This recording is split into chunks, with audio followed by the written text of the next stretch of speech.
Hello बच्चों, let's see this question में given है standard potential of MnO4 minus से Mn+2 का सेल और MnO2 से Mn+2 का सेल है एसिडिक सॉल्यूशन में, उनका standard reduction potential value given है बेटा।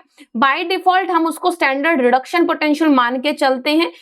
स्टैंडर्ड इलेक्ट्रोड पोटेंशियल हमें इस सेल का निकालना है। देखो जरा एक बार, MnO4 माइनस से किसके अंदर गया बेटा, Mn+2 में।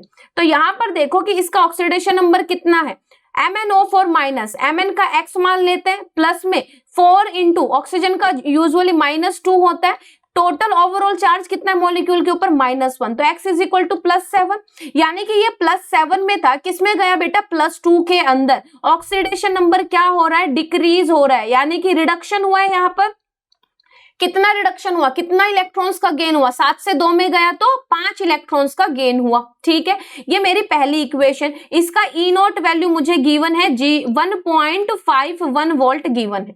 अब दूसरी इक्वेशन देख लो बेटा, दूसरा गिवन है MnO2 से कन्वर्ट हुआ है Mn+2 के अंदर, यानी कि यहां पर Mn का अगर ऑक्सीडेशन नंबर निकालो x मान के, x +4 इंटू -2 होता है, एक ऑक्सीजन का 4 है तो गुना 4 कर दिया। ओवरऑल इसके ऊपर कोई चार्ज नहीं, बराबर 0 बेटा, तो x इज इक्वल टू +8 आ जाएगा। यानी कि यहां पर x कितना है बेटा, Mn का ऑक्सीडेशन नंबर कितना है, +8, गया किस में है, +2 में। कितने इलेक्ट्रॉन्स का गेन किया इसने, 6 इलेक्ट्रॉन्स का। यानी मैं बोल सकती हूँ कि यहाँ पर मेरा N1 की वैल्यू, नंबर ऑफ इलेक्ट्रॉन्स पहले हाफ सेल के अंदर 5 है बेटा, यहाँ पर दूसरे हाफ सेल के अंदर 6 है। ठीक है, 6 इलेक्ट्रॉन्स का इन्वॉल्वमेंट हुआ।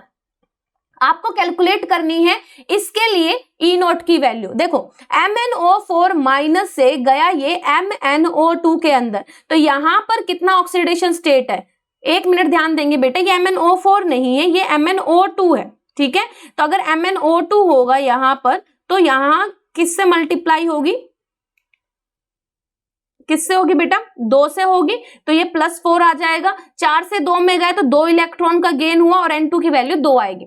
अब यहाँ ध्यान से देखिए, MnO4 माइनस MnO2 में जाना, यहाँ पर ये +4 था, ये +7 से किस में गया, +4 के अंदर, यानी कि प्लस में 3 इलेक्ट्रॉन्स का गेन किया, तो यहाँ N3 कितना हो जाएगा आपका 3।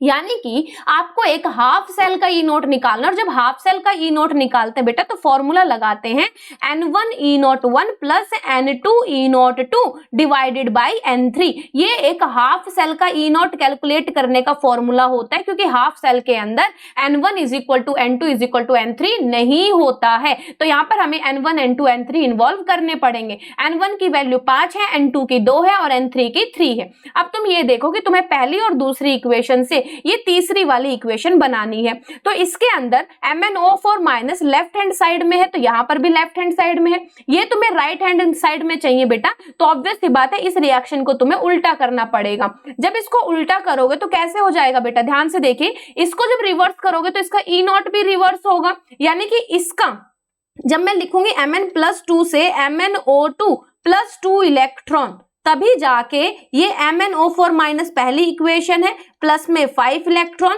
Getting converted into Mn+2। इन दोनों को जब जोड़ेंगे तो इससे ये कैंसिल हो जाएगा, और ये 2 इलेक्ट्रॉन प्लस का इधर आएगा तो माइनस का, 5 में से 2 गया 3, तो तब ये बन जाएगा Mn4 minus plus 3 electron getting converted into MnO2। तो यानी कि मुझे तीसरी इक्वेशन निकालने के लिए पहली और दूसरी में क्या करना पड़ा, पहली को तो एज इट इज लिखा मैंने, और दूसरी को ऑपोजिट कर दिया बेटा, क्या कर दिया, रिवर्स कर दिया। तो ऑब्वियस सी बात है इसका E0 भी क्या होगा, रिवर्स। कितना आ जाएगा बेटा, इसके लिए 1.51 गिवन था, इसके लिए 1.23, लेकिन रिवर्स किया तो ये -1.23 वोल्ट हो जाएगा। अब यहां पर बस वैल्यूज पुट करनी है। E0 3 is equal to N1 की वैल्यू कितनी है, 5, E0 1 की वैल्यू कितनी है बेटा, 1.51, प्लस में N2 की वैल्यू है बेटा आपकी 2, इनटू में यहां पर E0 2 की वैल्यू आएगी नेगेटिव में, क्यों, क्योंकि आपने इस रिएक्शन को रिवर्स कर दिया, एंड डिवाइडेड बाई N3 की वैल्यू कितनी है बेटा, 3। तो यहां पर अगर मैं इसको सॉल्व करती हूँ, 5 इंटू 1.51, तो 5 5 जा 25 2, और यहाँ पर 7.55 ये आ जाएगा बेटा। ठीक है, दूसरा फिर हम क्या करेंगे, इसको आगे मल्टीप्लाई करेंगे, 2 से किसकी मल्टीप्लाई करेंगे, -1.23 की मल्टीप्लाई करेंगे 2 से, तो ये आ जाएगा -2.46। अब जब इसको सब्ट्रैक्ट करेंगे बेटा 7.55 से, तो ये आया 5.09। 3 से डिवाइड करके 5.09 डिवाइडेड बाई 3 तो ये कितना आएगा 1.69 वोल्ट आ जाएगा, यानी कि ए ऑप्शन हमारा सही हो जाएगा। तो आपको ध्यान रखना है कि यहाँ पर जो हम जिस सेल की ई नोट निकाल रहे हैं वो फुल सेल है या हाफ सेल। अगर ये हाफ सेल है, जो कि कैसे पता चलता है कि इस इक्वेशन के अंदर नंबर ऑफ इलेक्ट्रॉन दिखाई दे रहा है या नहीं दिखाई दे रहा, अगर दिखाई दे रहा है इसका मतलब ये हाफ सेल है, तो हाफ सेल के लिए हम ये वाला फॉर्मूला अप्लाई करते हैं जिसके अंदर N1 N2 N3 का इन्वॉल्वमेंट होता है। I hope this is clear. Best of luck.